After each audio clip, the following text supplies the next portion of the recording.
Mi jefe, un hombre, no sabía que poseía el 90% de las acciones de la empresa. No necesitamos gente incompetente como tú, vete, me dijo. Sonreí cortésmente y dije, bien, despídame. No tenía ni idea de lo divertido que sería la próxima junta de accionistas. Llevaba la mitad de la revisión de los datos de ventas trimestrales cuando Martín irrumpió en mi oficina.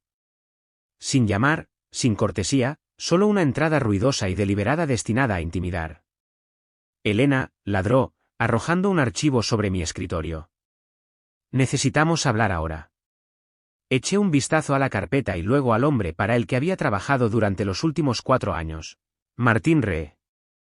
El tipo de hombre que nunca miraba 2 veces a las mujeres de la oficina a menos que necesitara café o alguien que organizara su calendario. Le gustaba el poder, y más que eso, le gustaba recordarle a los demás que lo tenía. Aún así, mantuve la calma. Siempre lo hacía, por supuesto. Respondí, dije, señalando la silla frente a mí. Él no se sentó, en cambio, se cernía. El consejo ha decidido reestructurar el equipo de liderazgo. Nos estamos moviendo en una dirección diferente y, francamente, necesitamos personas que puedan liderar, no solo seguir hojas de cálculo. Parpadeé, aturdida por medio segundo. ¿Me estás despidiendo? Sonrió, como si acabara de encestar una canasta ganadora. No seamos dramáticos. Te estamos liberando de tu puesto, con efecto inmediato. Sin previo aviso, sin evaluación del desempeño y, ciertamente, sin reconocimiento por el hecho de que mi departamento acaba de lograr el mayor crecimiento de ingresos en 3 años. Ya veo, dije en voz baja. ¿Puedo preguntar por qué? Su tono fue cortante. Te falta visión. Administras tareas, no personas. Y seamos honestos, esta industria necesita un liderazgo sólido, asertividad, confianza, rasgos que no has demostrado exactamente. Ahí estaba, ni siquiera velado, una crítica a mi género envuelta en palabras de moda y jerga corporativa.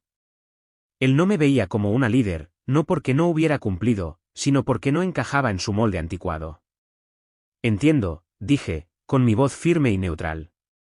Martín entrecerró los ojos, claramente desconcertado por mi compostura.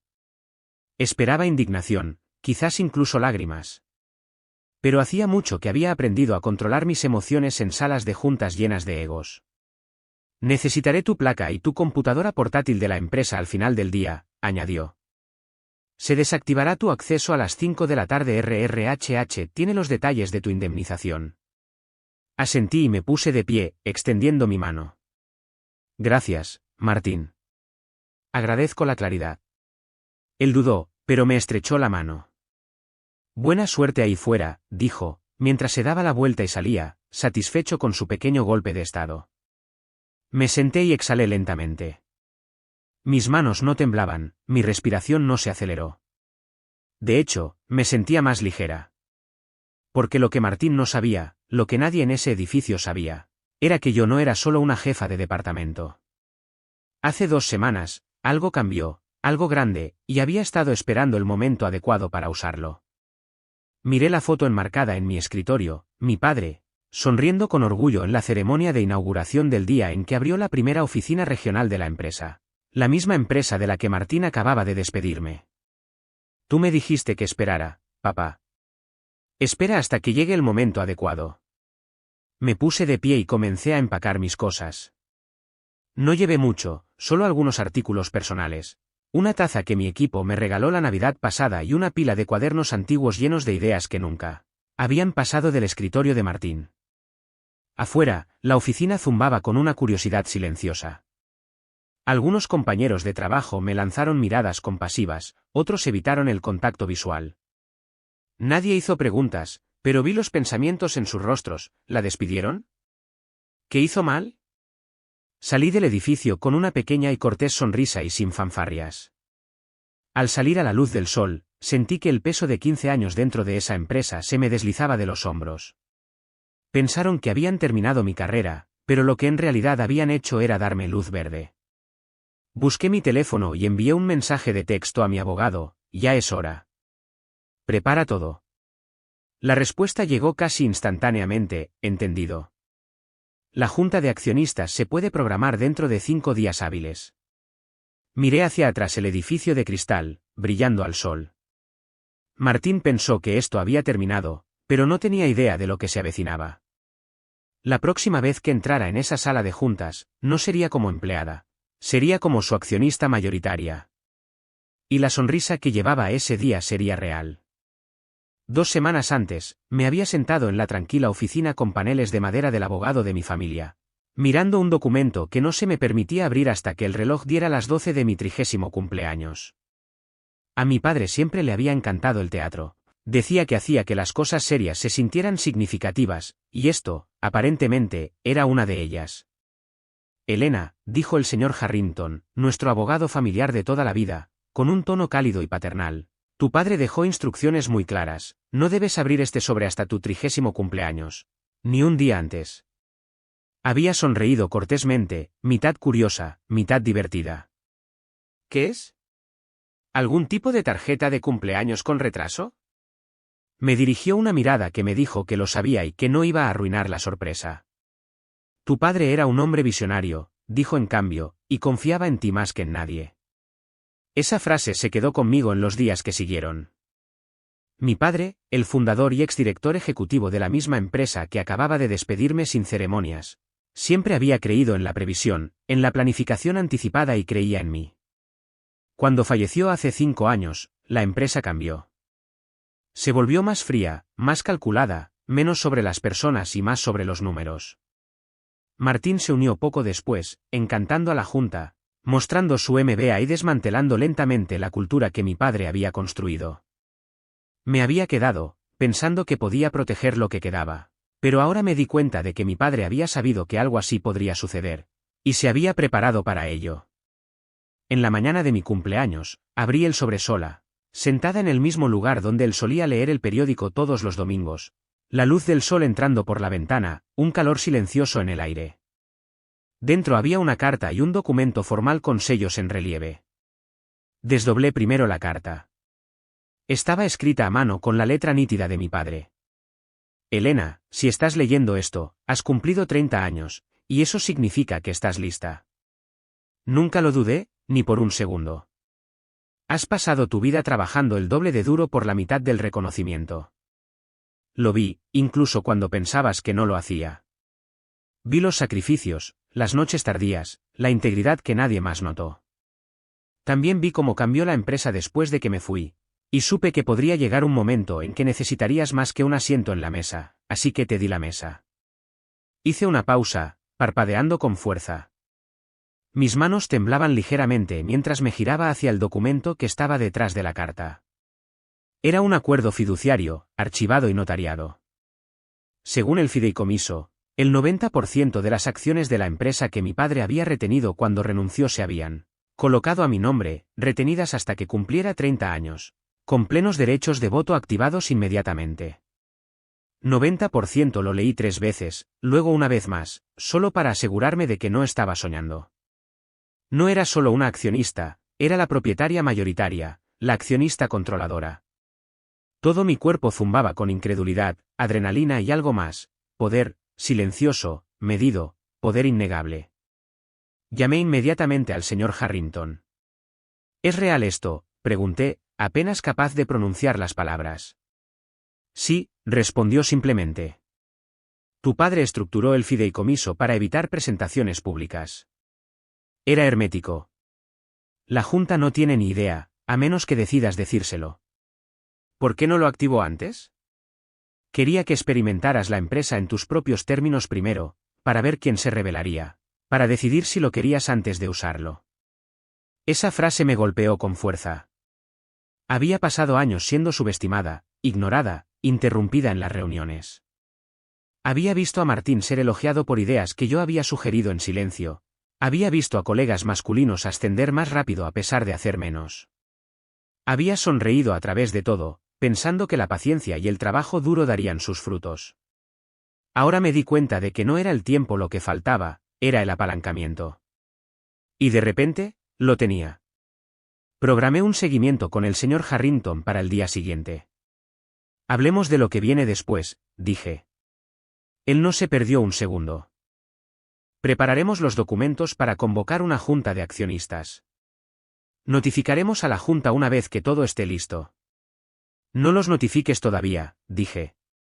No hasta que yo dé la orden. Hubo una pausa en la línea. Elena, ¿puedo preguntarte qué estás planeando?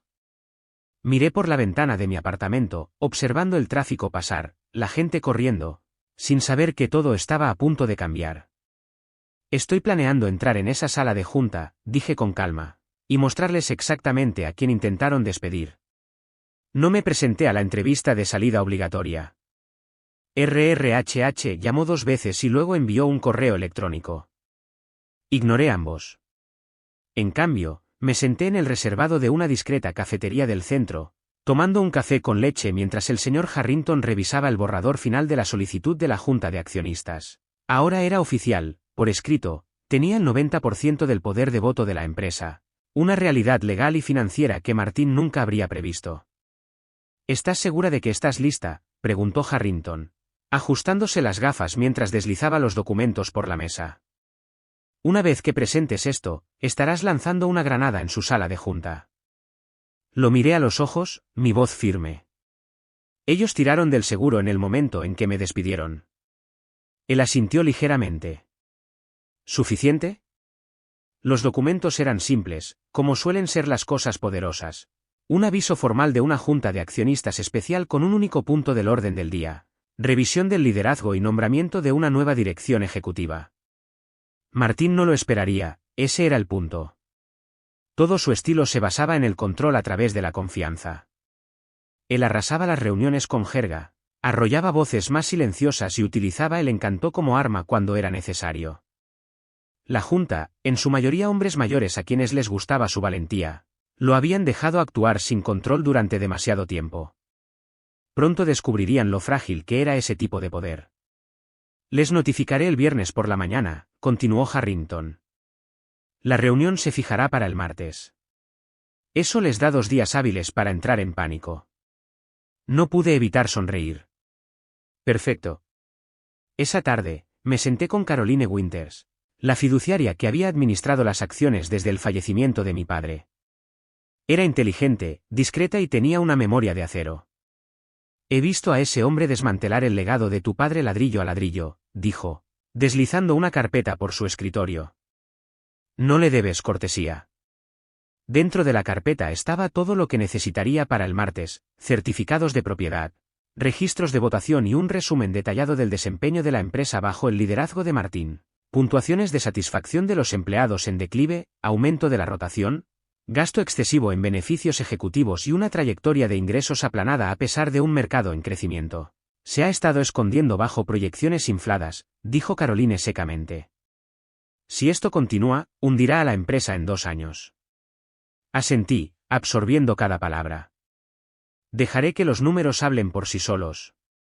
Al salir de su oficina, pasé junto al mural del pasillo, una pintura al óleo de mi padre parado frente a la primera sede de la empresa. Era más joven en la pintura de lo que alguna vez lo recordé en la vida. Su mano descansaba sobre el hombro de una niña pequeña con un vestido rojo. Yo creía en el legado y en la gente, y aunque ya no estaba aquí, todavía podía sentir su mano sobre mi hombro. Para el lunes por la mañana, el zumbido en torno a mi repentina desaparición se había convertido en rumores en toda regla. Recibí mensajes de texto de antiguos colegas. ¿Qué pasó? ¿Renunciaste? Martín actúa como si nada hubiera pasado, pero RRHH es extrañamente hermético. Hagas lo que hagas, espero que estés bien. No respondí, todavía no. El silencio era parte del plan. Quería a Martín confiado, seguro de que me había borrado de la historia. Déjalo jugar a Rey un poco más, déjalo subestimarme una última vez. Esa noche, me paré frente a mi espejo, probándome el traje azul marino que había comprado para ocasiones especiales pero que nunca había usado. Era elegante, a medida, limpio, el tipo de atuendo que usas cuando entras en una habitación no para pedir poder, sino para poseerlo. Practiqué lo que diría, no un discurso, solo unas pocas líneas, precisas, medidas, innegables. La verdad haría la mayor parte del trabajo por mí. Llegó el martes por la mañana, fresco y agradable. La ciudad bullía como de costumbre, sin saber que dentro de una sala de juntas, todo estaba a punto de cambiar. Llegué 10 minutos antes, pasando junto a la recepcionista con tranquila confianza. Ella se quedó mirando 2 veces, pero no me detuvo. Arriba, las luces de la sala de juntas ya estaban encendidas. Podía ver movimiento a través del vidrio esmerilado. El señor Harrington me recibió en los ascensores, su expresión era ilegible pero tranquila. «Están ahí dentro», dijo. Martín ya está hablando. Cree que esto es solo otra revisión de estrategia trimestral. No por mucho tiempo. Respiré lentamente, alisé el frente de mi chaqueta y avancé. La puerta de la sala de juntas se abrió con un suave clic. Las cabezas se giraron, la conversación cesó. Y Martín, a mitad de la frase, se congeló cuando me vio. «Elena», dijo, arqueando las cejas. «Esta reunión es solo para miembros del consejo». Sonreí cortésmente, colocando los documentos de propiedad sobre la mesa. «Exactamente». Luego tomé asiento a la cabeza de la mesa. El silencio en la sala de juntas fue absoluto. Martín me miró desde el otro extremo de la larga mesa de roble, la confusión brillando en su rostro, seguida de incredulidad. Prácticamente podía ver los engranajes girar en su cabeza, tratando de colocarme de nuevo en la caja en la que creía haberme encerrado la semana pasada. «Elena», dijo de nuevo, su voz ahora aguda. «Esta es una reunión de la Junta, como ya mencioné. Los empleados no están permitidos». «No estoy aquí como empleada», dije con calma. «Estoy aquí como la accionista mayoritaria». Esa sola frase cambió toda la energía de la habitación. Los miembros de la Junta se miraron entre sí, algunos se pusieron rígidos, otros se sentaron hacia adelante con interés. Uno de ellos, el señor Dalton, que había estado en la empresa desde los días de mi padre, miró el documento que había colocado frente a él y luego volvió a mirarme con las cejas levantadas. «¿Es esto exacto?», preguntó, ajustándose las gafas. «Lo es», respondí. El 90% de las acciones de la empresa se me transfirieron a través de un fideicomiso familiar, cuando cumplí 30 años. Toda la documentación está en orden, archivada, notariada y presentada de acuerdo con la gobernanza corporativa. Martín me miró a mí y al señor Harrington, quien estaba desplegando con calma una copia del certificado de propiedad y se la entregaba a la secretaria de la Junta. «No puede ser cierto», se burló Martín, su voz subiendo. «¿Por qué haría tu padre?» «Porque confiaba en mí», lo interrumpí, «y porque sabía exactamente en qué se convertiría esta empresa sin supervisión». La habitación volvió a estar en silencio. Todos sabían lo que quería decir, aunque no lo dijera directamente. Desde la muerte de mi padre, Martín había vuelto tóxica la cultura. Recompensaba la lealtad por encima de la competencia, la apariencia por encima de los resultados, y los números habían comenzado a demostrarlo. «Vayamos al grano», continué, abriendo la segunda carpeta que había traído. «Como accionista mayoritaria, he convocado esta reunión especial para revisar el liderazgo ejecutivo actual, incluido el puesto de director ejecutivo». Martín se puso de pie, su rostro enrojecido. «Esto es un golpe de estado, una venganza personal. ¿Crees que puedes simplemente entrar aquí?» «Y no estoy pidiendo», dije, finalmente elevando la voz lo suficiente como para dominar la habitación. «Estoy ejerciendo mis derechos». Luego deslicé el informe financiero sobre la mesa. «Hablemos del rendimiento». No necesitaba teatralidad, los números hablaban por sí solos. La satisfacción de los empleados bajó un 38% en 2 años. La rotación en los departamentos clave subió un 47%. 3 quejas de discriminación de alto nivel en revisión de RRHH. Crecimiento de ingresos plano en un mercado en auge. Había recopilado testimonios de jefes de departamento, encuestas de empleados y auditorías financieras. También había documentado el uso indebido de fondos de la empresa, viajes no autorizados, bonificaciones ejecutivas excesivas e informes engañosos para inversores. Miré a Martín. «Todo firmado bajo tu liderazgo». Los miembros de la Junta comenzaron a hojear las páginas. El señor Dalton parecía genuinamente perturbado. El director financiero, que hasta ahora se había mantenido en silencio, se inclinó para susurrar algo al asesor jurídico, quien inmediatamente comenzó a escribir en su tableta. La mandíbula de Martín se apretó. Estás tergiversando los datos para que tu pequeña fantasía de venganza parezca legítima. No necesito tergiversar nada, dije. Tengo pruebas. Confiaste en la suposición de que nadie lo suficientemente poderoso cuestionaría alguna vez. Esa suposición termina hoy. Dejé que eso colgara en el aire por un momento. Con efecto inmediato, dije, sacando el documento final. Estoy presentando una moción para destituir a Martín Ree como director ejecutivo de esta empresa.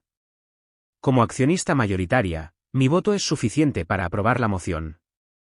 La secretaria de la Junta parecía aturdida. Tú, no necesitas un segundo voto. Tengo el 90%, dije simplemente. Una mayoría según cualquier definición. El señor Dalton se aclaró la garganta. De acuerdo con los estatutos de la empresa, la moción se mantiene, con efecto a partir de la finalización de la documentación. Martín golpeó la mesa con la mano. No puedes hacer esto. Ya lo hice. No fue necesario llamar a seguridad. Martín no se resistió, pero mientras salía furioso, su rostro una mezcla retorcida de rabia e incredulidad. Noté algo notable, ya no parecía poderoso. Parecía pequeño. Una vez que la puerta se cerró detrás de él, exhalé lentamente y me volví para mirar al resto de la junta. Esta empresa merece algo mejor, dije. También su gente. Y a partir de hoy, eso es exactamente lo que van a obtener. El señor Dalton asintió lentamente, formándose una leve sonrisa. Bienvenida de nuevo, Elena. A finales de semana, la placa de Martín había sido retirada de la puerta de la oficina del director ejecutivo. No me mudé a la oficina inmediatamente. No necesitaba el simbolismo de un escritorio más grande para confirmar mi posición.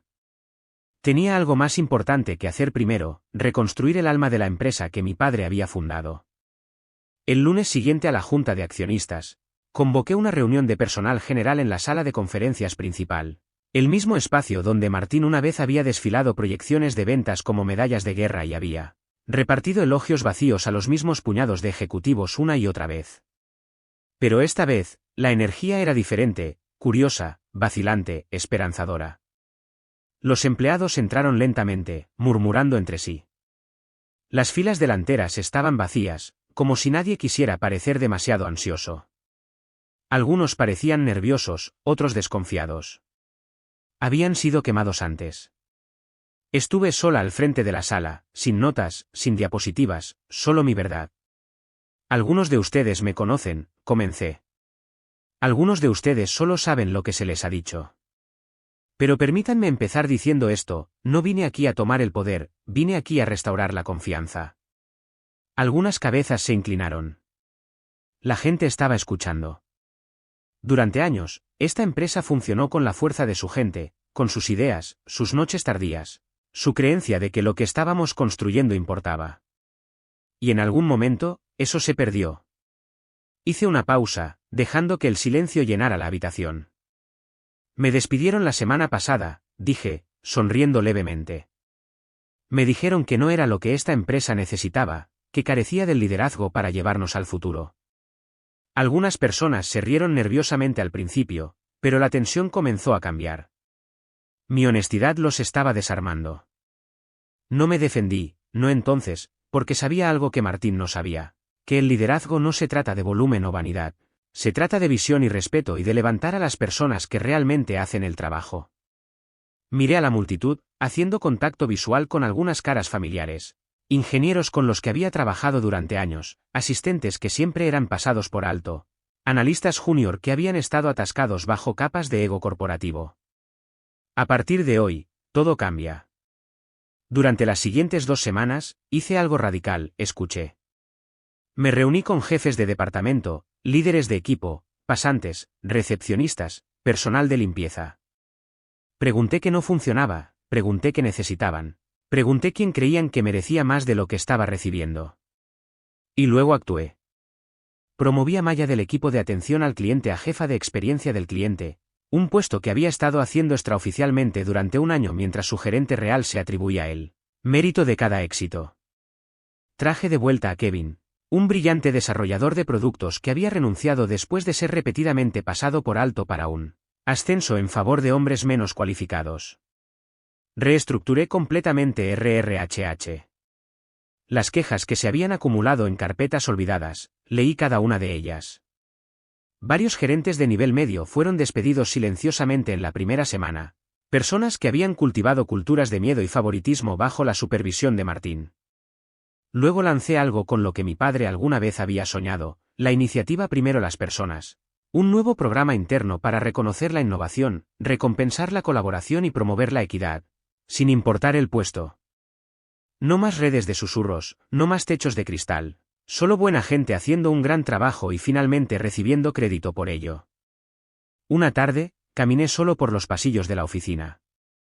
La energía era diferente ahora, más suave, más brillante. La sala de descanso volvió a tener risas. La gente se quedaba hasta tarde porque quería, no porque temiera lo que pasaría si no lo hacía. Los escritorios volvieron a estar decorados, fotos de familias, plantas, personalidad, cosas que habían desaparecido lentamente bajo el reinado de Martín. En un pasillo tranquilo, pasé junto a una pizarra cerca del área de trabajo de ingeniería. Alguien había garabateado con marcador azul, ella volvió. 3 palabras simples, subrayadas 2 veces. Me quedé allí un momento, leyéndolo una y otra vez. No, ella se hizo cargo. No, ella despidió a Martín. Ella volvió. Eso importaba más que cualquier título que ahora tenía.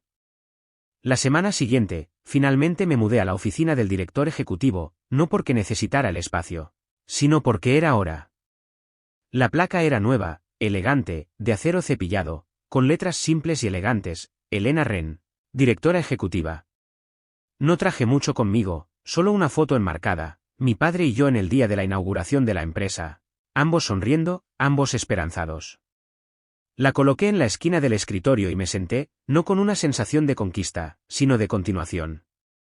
Esta ya no era solo mi empresa, era mi responsabilidad, y tenía la intención de honrarla. Era exactamente 1 año desde que me habían despedido. 12 meses desde que había salido de este edificio con una caja de cartón y una sonrisa educada, desestimada como algo que la empresa no necesitaba. 12 meses desde que Martín me había despojado de mi título, sin saber que yo tenía algo mucho más poderoso. Y ahora, mientras me paraba frente a las mismas puertas de cristal, esta vez con un traje a medida, una elegante carpeta de cuero bajo el brazo y todo el peso del futuro de la empresa descansando sobre mis hombros, sentí algo inesperado, no ira, no triunfo, solo paz. Asentí a la recepcionista de la recepción, que ahora se puso de pie en el momento en que entré. Buenos días, señorita Ren. Elena, por favor, dije con una sonrisa. Todos estamos en el mismo equipo. Los ascensores sonaron suavemente mientras subía al último piso, lo que solía ser el dominio de Martín. Ahora era mío. Pero no lo había remodelado para lucirlo. Conservé el escritorio original de nogal, las mismas ventanas amplias con vista a la ciudad. Lo que cambió fueron las fotos en las paredes, imágenes de nuestros empleados, de retiros de equipo, de lanzamientos de productos dirigidos por nombres que con demasiada frecuencia habían pasado desapercibidos. Y en la pared del fondo, directamente detrás de mi silla, colgaba un gran retrato de mi padre, no como un monumento a él, sino como un recordatorio para mí. Me senté en mi escritorio, abrí mi computadora portátil y comencé a revisar el informe trimestral. Fue nuestro trimestre más fuerte en 5 años, la satisfacción del cliente subió un 23%, la retención de empleados subió un 41%, los ingresos rompieron récords. Pero lo que más importaba era cómo lo hicimos, éticamente, colaborativamente, con transparencia.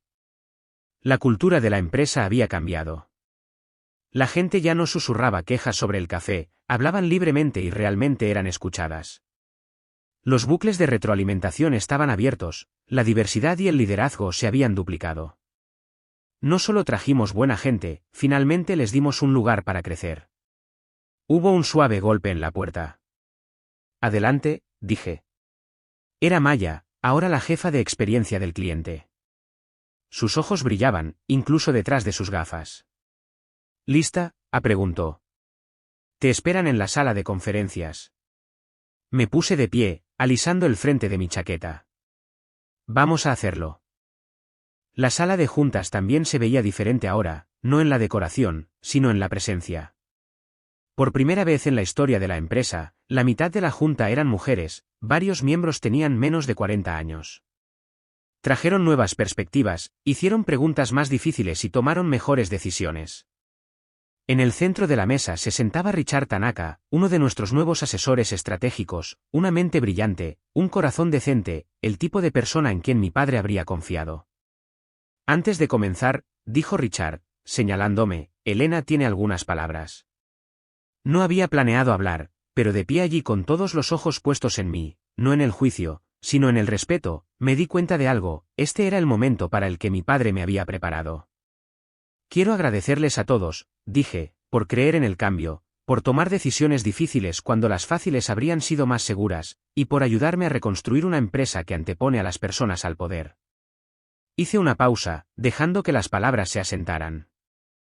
Alguien una vez me dijo que carecía de liderazgo, continué, pero el liderazgo no se trata de volumen o título, se trata de visión, responsabilidad y el coraje de hacer lo correcto, especialmente cuando es inconveniente. Sonreí, no para mostrarme, sino de verdad. Mi padre construyó esta empresa con esos valores. Estoy orgullosa de decir que finalmente estamos cumpliéndolos de nuevo. Un silencio breve, luego aplausos, no estruendosos, solo cálidos, genuinos, del tipo que te acompaña. Esa tarde, tomé el camino largo de regreso a mi oficina, caminando por cada departamento como solía hacerlo cuando era solo otra cara entre la multitud. Me detuve para registrarme con los equipos, para reír con los desarrolladores, para chocar los 5 con los pasantes de marketing que acababan de lograr su primera gran campaña. En la sala de descanso, alguien había horneado pastelitos para el último día de un pasante. Tomé uno, me senté entre ellos y hablamos de cosas sin importancia durante 20 minutos, porque esto no era solo una empresa, era un lugar donde la gente sentía que pertenecía. Y eso, más que los precios de las acciones, los títulos o la venganza, fue la verdadera victoria.